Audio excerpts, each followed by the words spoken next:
Welcome to my Self-Care Sht, the podcast, where we talk about what true self-care looks and feels like. I'm your host, Kathy Love, two-time TEDx speaker, author, and self-care coach. Each week, we'll have honest conversations on how to create the peace and stability we crave in our lives.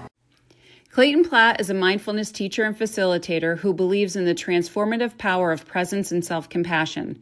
Since becoming certified as a mindfulness meditation teacher in 2021, Clayton's been devoted to making mindfulness accessible and practical for busy professionals and folks in all walks of life.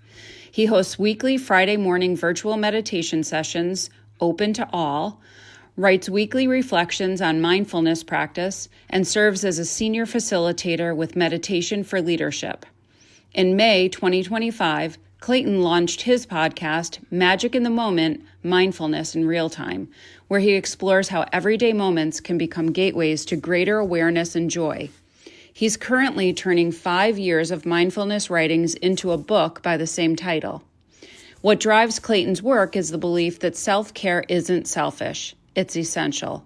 Whether he's facilitating corporate leadership workshops, supporting DEI initiatives, or volunteering as a Stephen ministry caregiver, he brings a grounding presence and genuine care for human well-being. Before discovering his calling in mindfulness work, Clayton spent 2 decades in financial services, including fundraising for schools and the Philadelphia Zoo. These experiences taught him firsthand how crucial self-care practices are for sustaining ourselves while serving others. I am so excited for this conversation today, Clayton, especially after our first one that was so amazing and went to all the right places, didn't get recorded, and I cannot wait to share this conversation with everyone. It's been one of the best parts about being in the Outlier Project is the incredible people that I meet, like yourself. And I'm just happy that you're willing to come in and share your story with us. I so appreciate that, Kathy. And I want to a shout out to the Outlier Project, which is such an amazing community. And I barely dipped my toe into it. So I'm looking forward to doing the full dive in the future. And thank you for all the work that you do with that. And, hat tip to Scott McGregor. And also a shout out to Kelly Robinson, who is the one who introduced me to the Outlier Project. And also around doing the second recording, I'm just laughing because the universe works in such strange ways. And we could have a wonderful conversation. And it's sort of like, oops, didn't get recorded. It's like, well, we want to do this again. That's the universe saying, you guys, you know, give it a second shot. You never know what's going to come out this time. Exactly. And we have had many conversations that weren't recorded, and all of them have been fantastic. And I've learned something from you every time and just have really appreciated the friendship that we've built over, I don't know, the last year.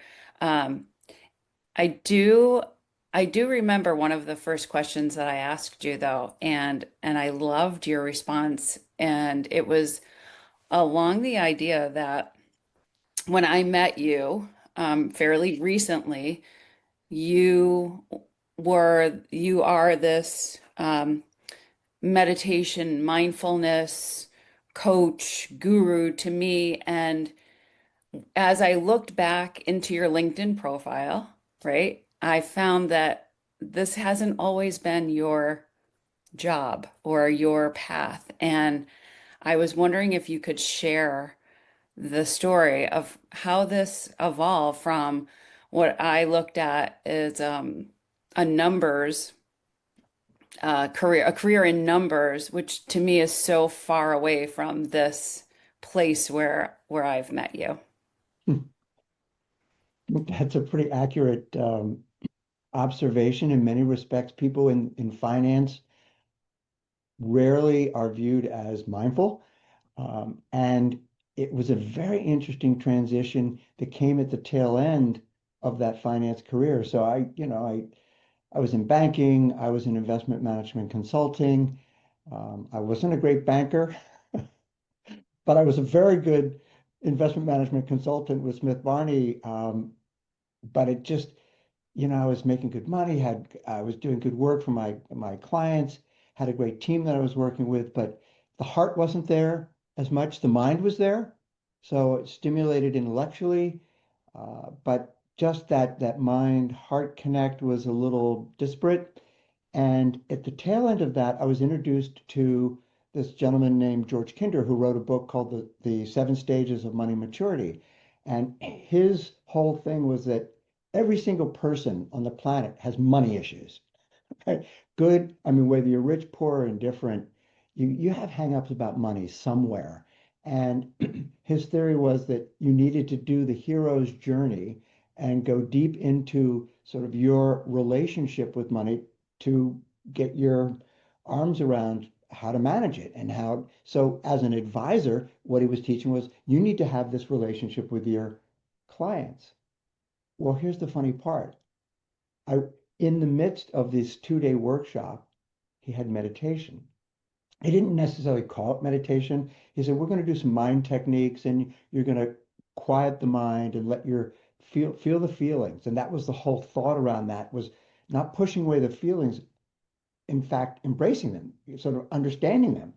And the theory was that as an advisor, if you could do that for yourself, if you could get your arms around, here are the issues that I have, and I'm not going to push them away. I'm going to acknowledge them and accept them and try to then sort of understand how they reflect my relationship around money and the decisions I make. I can do that much more effectively with my clients. And so I did that, right? So, but the funny part was that also led me to the decision that working with money wasn't what I wanted to do. So And that that came, was after how long? Sorry, but you were in this career for years. yeah, so I was in that career specifically for 12 years. I'd been in banking for 8 years, so 20 years in finance. Right. So that's a Yep. pretty big revelation to have after 20 years in the same Yeah, it field. was. It was. And what it did, it allowed me to say, okay, what is it that's missing for me? And it was really service of other people in a different way. So not around necessarily helping them build their finance, which is not there's nothing wrong with that. I mean, if you do that correctly, you are really serving people. But I went into not-for-profit fundraising, and for, a decade or so, that really did reside more, I think, authentically with my heart. And along the way, so I started meditating about 25 years ago. And along the way, interestingly, Kathy, I made a decision to not drink.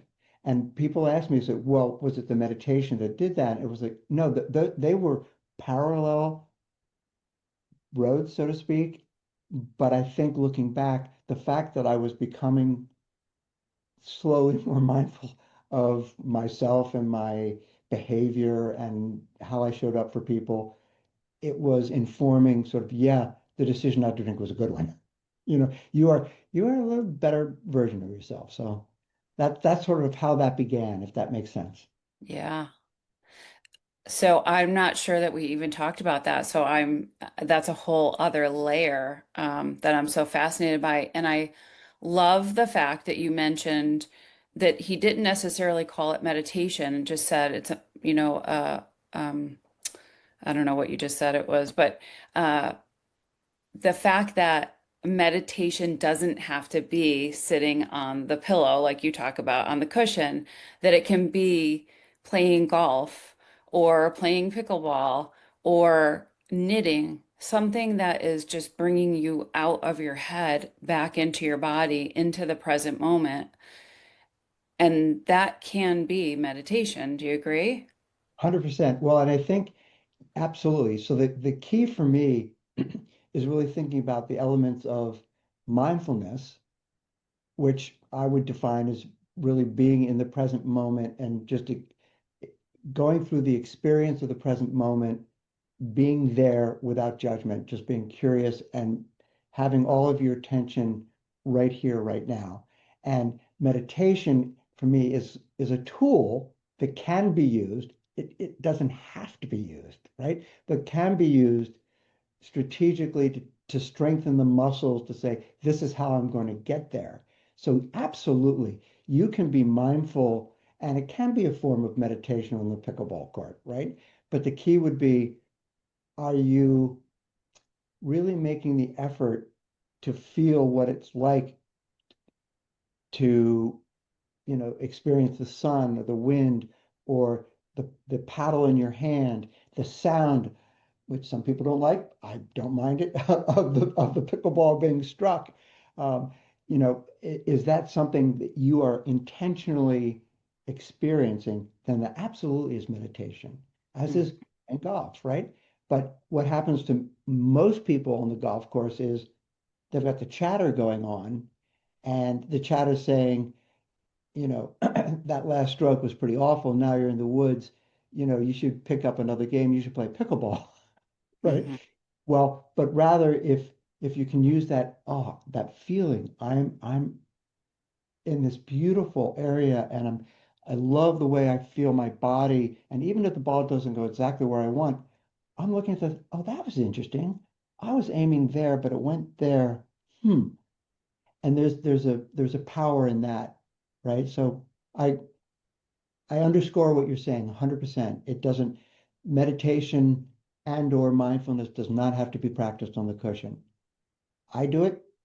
I tell people it's a great way to do it, but I also don't say it is the only way to do it.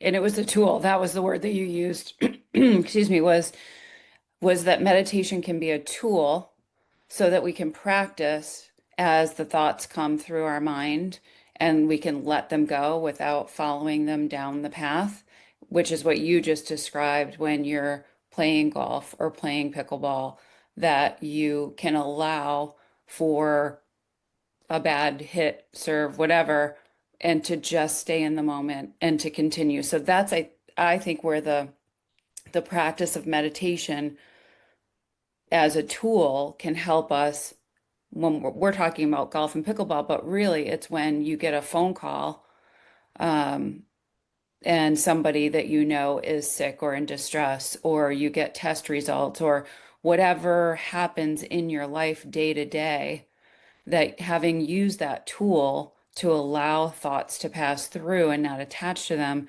that now you can walk through each day with the same, with let's say at least a little bit um, more ability to do that as well. Yeah, I think that's beautifully put. And I think what you've just described are sometimes these events that can be really catastrophic.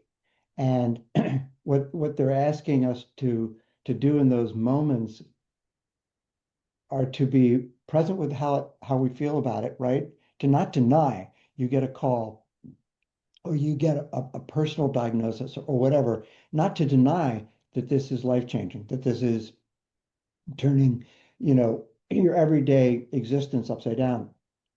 But to acknowledge at that moment, whew, I don't feel good.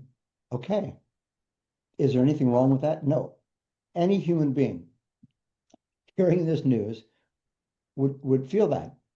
But then having that moment to say, okay, I'm not going to deny this. It's the expression, what you resist persists, right? So rather than resisting that, acknowledging that, noticing where it feels, where it's manifesting itself in your body, and trying to be non-judgmental about it and trying to be curious, even in the face of discomfort, which is the hardest time, right? And saying, huh, okay, this doesn't feel good, but I'm acknowledging it. And then I want with some clarity to say, okay, well, how am I proceeding? You know, how is Clayton personally going to try to deal with this? I may not have the answer immediately, but rather than have the situation dictated, I want to dictate it. And, I know from having talked to you the power of your personal story, and that just to me reinforces choice. You and I've talked about it's choice, but we can't have the choice if we're allowing the situation to dictate, to control us. So yes, we have to feel it. And yes, I want to go back to the tool of meditation, because what meditation does for me and for many is to strengthen that tool. So I'll give you an example. I don't always sit on a cushion half an hour a day, but when I'm in my groove, I do. I do meditate every day and have for 2,635 days according to Insight Timer. Oh, good for me. Some of those days, Kathy, it's 11:55 at night, Mm, and I've just put on white noise or listen to some soundtrack or whatever. But that's my commitment. But hmm let's say I'm going back to the cushion and I'm sitting for half an hour. That half an hour typically isn't blissful, and my mind is not totally quiet. There are moments of quiet, and there are moments of, oh boy, that knee really hurts, or oh, you forgot to get that project finished, or right. So I look at that as the inventory, taking the inventory of those thoughts and then saying, where do I want to go? Do I want to start ruminating on that thought or create a file where I'm going to come back to that when I'm done? So the strength of that tool is to say, I hear you, I see you, whatever that thought or feeling is arising, I'll come back to you when I can. But right now, I'm choosing to go back to my breath, to go back to my body, whatever my anchor is. And that's where it gets the power of awareness gets strengthened. And as you were saying before, it's like, so then in real life, how does it play out? It plays out in that phone call, or it plays out in that conversation with your partner, right? And you're in the kitchen and you're making dinner together, and all of a sudden something is said and it triggers a reaction, and you start to react in a way that isn't related to this moment. And your mindfulness tool can say, whoa, whoa, whoa, whoa, dude, take a breath. You're reacting to something someone else said 2 days ago. This isn't your wife's issue. This is your issue. Take a breath and let's get back to sauteing. I love how you described the time on the cushion or the time in your mind as not blissful all the time. And honestly, sometimes very difficult. You just described it in such a realistic way. And I believe that that's what keeps people off the cushion is that they try it. It's so uncomfortable that they think they're doing something wrong when in fact that is part of the process, which you mentioned not being judgmental twice. And the first time I heard it, it was about not judging yourself in the process. And the second was about not judging the circumstance that was popping up for you, whether that was pre-meditation or a thought that comes up. So that seemed like a really important part of it. Yeah, absolutely. And it is the process of judging the moment, for example, and the circumstances that is tapping into all of our past experiences, our biases, our presumptions, those filters which cloud our judgment, which cloud our ability to see clearly. And that's, again, that's human nature. So when I say that, if people go, well, I mean, that's what I do sometimes, often. Well, don't feel bad about that, right? Because your brain was created to do that. Your brain was created to think quickly, to make very, very rash judgments. Why? Because in the savannah, if you heard a little low roar, thinking it might be a saber-toothed tiger could save your life. And here's something I find so interesting, and this is how neuroscience plays into this whole subject of mindfulness and meditation. Okay, so your brain looks has 5 times more real estate dedicated to noticing and moving away from threat than it does for noticing and moving towards reward. Okay, so that's been discovered by research. So we have to think that's not an even playing field. So in general, threat is always there. And here's the other thing. that our brains do not distinguish between physical or social threat. So the same part of the brain is activated whether you are threatened by a tiger or someone has unfriended you on Facebook. Okay, so in our world, that social issue is going to come up a lot more than the physical issue. And our ability to notice that and go, oh, that's, let me just say, I feel threatened. But the limbic system is going to take over and it's going to cloud us, and we're not going to be able to make clear decisions and good choices. So that's where the meditation would say, okay, I can feel that. I feel that rumbling. And it's being able to do this is not my first rodeo. I've seen that. I've felt that before. I felt that anger. I felt that need to go chasing after someone on 95 who cut me off, right? It's like, wait, whoa, whoa, slow down, dude, right? That's not the proper response. So yeah, on the cushion, because those feelings will come up and we can go, oh, and then say, wait a minute, I felt that before. That does not make me a bad person, but at this moment, I'm not going to use that as the impetus to act. I want to take a So it's breath. getting really quiet and then being able to notice what's coming up, and then that's where the choice is. Absolutely. That's perfectly put. Perfectly put. I'm glad you talked about the negative bias that our brains have also. And that is why it's so important to track our successes in whatever it is, whether we can trust ourselves to write down all the times that we could trust ourselves, or um, to just keep track of even that's why a gratitude practice is so powerful, right? Because we're tracking the good in our life. We're making the choice to focus on that, and we're training ourselves.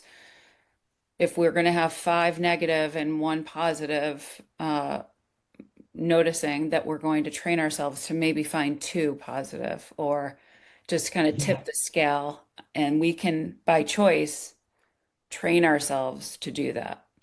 that is again beautifully put.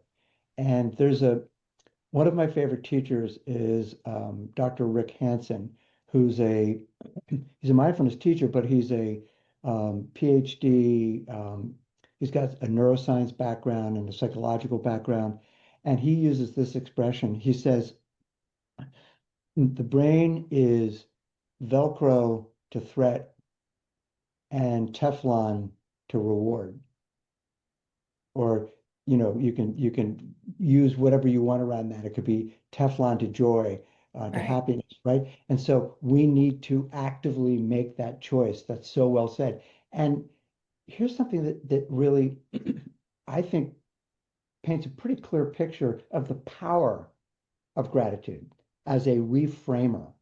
And I've heard you talk about that, and I just celebrate that because it's some people will go, oh, it's just like, the affirmations and, oh, I'm a good person. And well, you are, first of all, but here's where this plays in. And I think this underscores what you've said. And I want you to let me know where I'm on that track. In the midst of difficulty,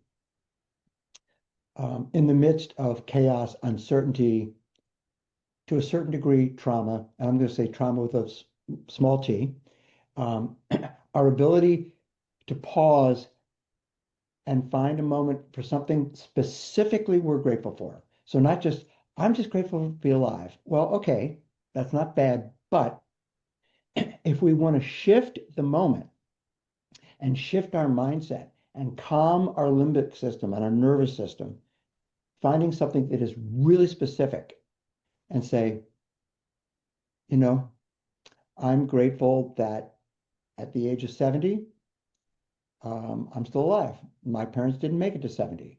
So I've got kids. At some point, wink, wink, I may have grandkids. And That's a message to them if they happen to be listening.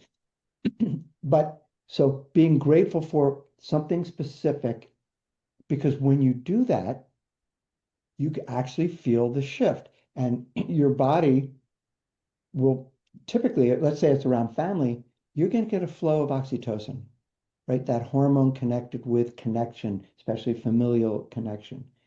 And that calms you down. So therefore, again, does it make all the bad in the world go away? No, it does not. But what it does do is it allows you to see it more clearly and perhaps find a path forward. And that's what I've heard you talk about in your journey with self-care, which is so important, right? To be able to take care of yourself, you need to begin to see the world with some clarity and disassociate from the mess that you have no control over and find that path where you have some control. Is that fair? Absolutely. Excuse me. And there is always a mess. There is never a point at which everything is the way we wish it to be. There's always a mess, and it's choosing to focus on taking care of ourselves despite what's happening around us. Yeah, that's right. Absolutely. Yeah, and I think that that distinguishing between the mess that's around us that is the world versus us and our part in it. Because if we see ourselves as the mess, then it's unlikely that we're going to see that we have the power to unwind that difficulty for ourselves. And you and I think, also would both agree that there is a ripple effect. If we say, you know what, things haven't been great for me, and I've made some bad choices, and I've heard you talk about that, and I personally, I'm trying to do good work now. I try to do things that are helpful to myself, to my family, to those around me, but I haven't always done that. I am absolutely not a saint, right? If a local party wanted me to run for an office, they would probably stop when they vetted me. I would Hey, still vote for you, Clayton. well, that's great. I'd have one vote, maybe my own, but all that being said is like that I still have the power to choose what I'm doing now. Yes. And then people around me can say, hey, you know what? He is a little less of a jerk. And I think that's something I'd like to adopt. And that, by the way, I say this with some frequency, and my long-suffering wife will roll her eyes when she hears this, but you know, when people ask her about sort of my meditation journey, she goes, yeah, yes, he is definitely a little less of a jerk. And that's devoutly to be That wished. is one benefit that's not often listed under the side effects of meditation, but it could be, it should be, become much less of a jerk. That's great. Yeah, yeah, absolutely. And having, by the way, and being able, when it's possible, to bring humor into the situation.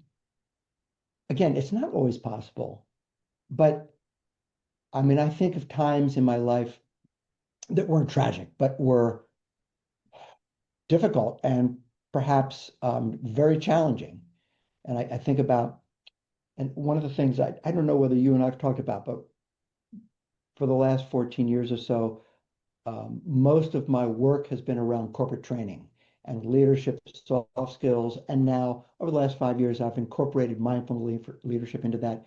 But a number of years ago, I was doing a project that was so important to me. I loved it. It was neuroscience based. It was actually over the telephone. It was before people were doing a lot of Zoom. And it was with Cigna. And the employees were really into it. And it was around real life connections and using brain-based techniques to be connected with employees. And I had three of these sessions a day, every other day.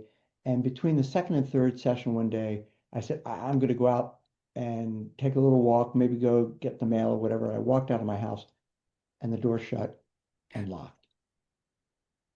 And every window and door in the house was locked.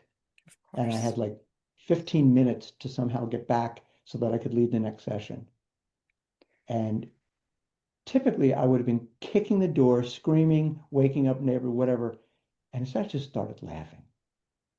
I just started laughing. And that calmed me down. And I went, okay, what can I do? I said, well, let's walk around the house and maybe this. And in the garage, there was a tiny little opening in the window I was able to crawl through. So in the midst of trauma, laughter probably isn't at our disposal. But at moments of challenge, we can sometimes calm ourselves down and find a path forward by laughing at ourselves.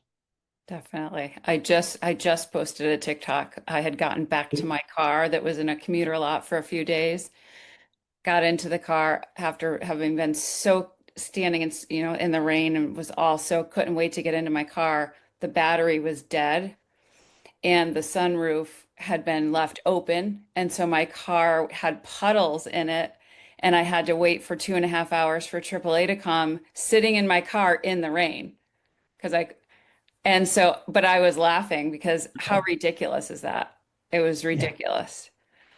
So I get that. And I think humor has a way of disarming other people and ourselves. And I love to see the humor in everything.